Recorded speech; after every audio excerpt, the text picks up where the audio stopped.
ലോക എന്ന ചിത്രത്തിൽ കള്ളിയങ്കാട്ട് നീലിയെക്കുറിച്ച് ഒരു റെഫറൻസ് ഉണ്ടായിരുന്നല്ലോ. ആ സിനിമയുടെ പശ്ചാത്തലത്തിനനുസരിച്ച് കള്ളിയങ്കാട്ട് നീലിയുടെ കഥ മാറ്റുകയാണ് ഉണ്ടായത്. എന്നാൽ യഥാർത്ഥത്തിൽ ഉണ്ടായിരുന്ന കള്ളിയങ്കാട്ട് നീലിയെക്കുറിച്ച് നമുക്ക് കൂടുതലായി അറിയണമെങ്കിൽ 1979 റിലീസ് ചെയ്ത കള്ളിയങ്കാട്ട് നീലി എന്ന ചിത്രം കാണുന്നു.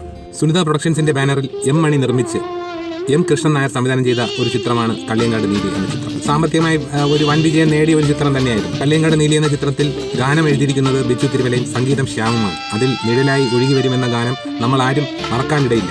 കാര്യം പണ്ട് ആകാശവാണിയിൽ ഇത് സ്ഥിരമായി കേൾക്കുന്ന ഒരു വ്യക്തിയായിരുന്നു ഞാൻ. എന്തായാലും ഈ ഹൊറർ ചിത്രത്തിന് അതിന്റെ പശ്ചാത്തലത്തിന് ചേർന്ന ഒരു ഗാനമായിരുന്നു ഈ നിഴലായി ഒഴുകി വരുമെന്ന ഗാനം. എം കൃഷ്ണൻ നായർ ദക്ഷിണേന്ത്യയിലെ ഒരു മുൻനിര സംവിധായകനായിരുന്നു. അദ്ദേഹത്തിന്റെ സഹസംവിധായകനായി വർക്ക് ചെയ്യുന്ന ആളുകളായിരുന്നു ഹരിഹരനും ജോഷിയും ഭാരതിരാജയും SP മുത്തുരാമനും ഒക്കെ. പുതിയ തലമുറയിൽപ്പെട്ടവർക്ക്, ഇപ്പോൾ ഈ ലോക കണ്ടവർക്ക് കള്ളിയങ്കാട്ട് നീലി എന്ന് പറയുന്ന ആ സിനിമ കാണുമ്പോൾ എന്താണ് കള്ളിയങ്കാട്ട് നീലിയുടെ ആ ഒരു കോൺസെപ്റ്റ് എന്ന് വ്യക്തമായി അറിയാൻ ഉതകുന്ന ഒരു ചിത്രം കൂടിയാണ് ഈ കള്ളിയങ്കാട്ട് നീലി.